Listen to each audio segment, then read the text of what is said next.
Have you ever stopped to think what would actually happen one day if you have to use that knife in your pocket to defend yourself? Not how it happens in the movies or in your imagination, not how it happens when you're sitting around a braai telling your mates what you'd do if somebody attacked you. I mean, what would really happen? Now, before we go any further, I want to be absolutely clear about something. I'm not even trying to convince you that I'm some knife fighting expert. I'm not. But I am qualified to use a bladed weapon. I absolutely am. Fresh bread, straight out of the toaster. Thick, firm butter, nice and evenly spread right to the edges. Ah, yes. But sorry, I digress.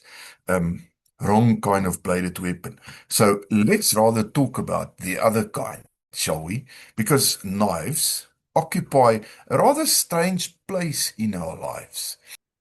Unlike firearms, most people don't think twice about carrying a knife. A knife can be a tool. It opens boxes, it cuts rope, it slices biltong.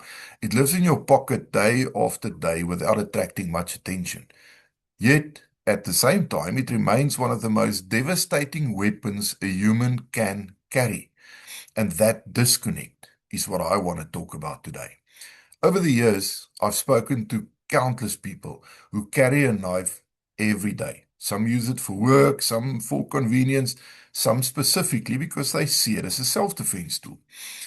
And one thing I've noticed is that many people seem remarkably confident about what they'll do if they ever have to use that knife. I'll just stab him, I'll cut him. If it comes down to it, I'll defend myself with it. Maybe they will.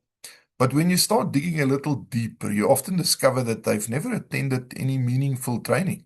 They've never pressure tested those assumptions. They've never explored what violence involving a knife actually looks like.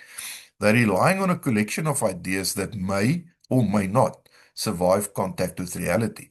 Because knife violence isn't what most people imagine. And again, one movies has done us no favors here. None. People picture these dramatic duels and threats being exchanged, a clear beginning, a clear middle, and a clear end. Reality is usually a lot uglier. It's faster, it's closer, it's more chaotic. A knife needs no distance. It doesn't need ammunition. It doesn't make a loud noise that announces what's about to happen.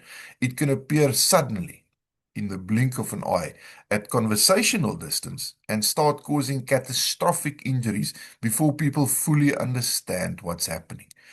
That is another misconception. Many people think they'll see it coming because, then they'll have time to react. They think they'll recognize the threat. They'll formulate a plan and then they will execute it perfectly. Violence never hands out those kind of warning notes. Things can unfold frighteningly quickly. Then there's the psychological side that few ever talk about. Most people have cut themselves accidentally at some point, maybe while they were cooking, slicing biltong, like me, and even a relatively minor cut can be enough to induce shock, panic, and a moment of genuine alarm. Now, imagine that blood isn't the result of an accident.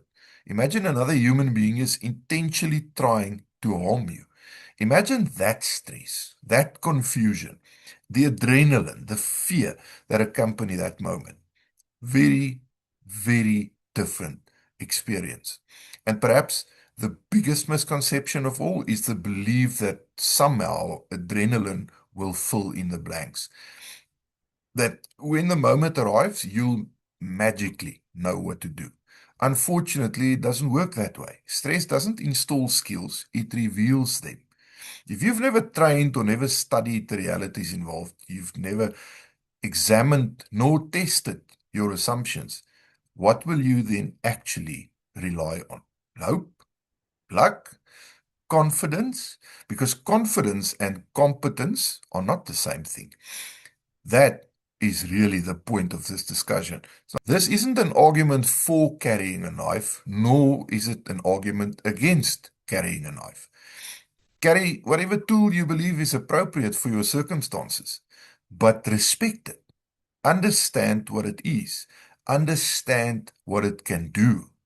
Understand what it can do to you. And understand that violence involving a blade is often far more brutal and personal and traumatic than people imagine.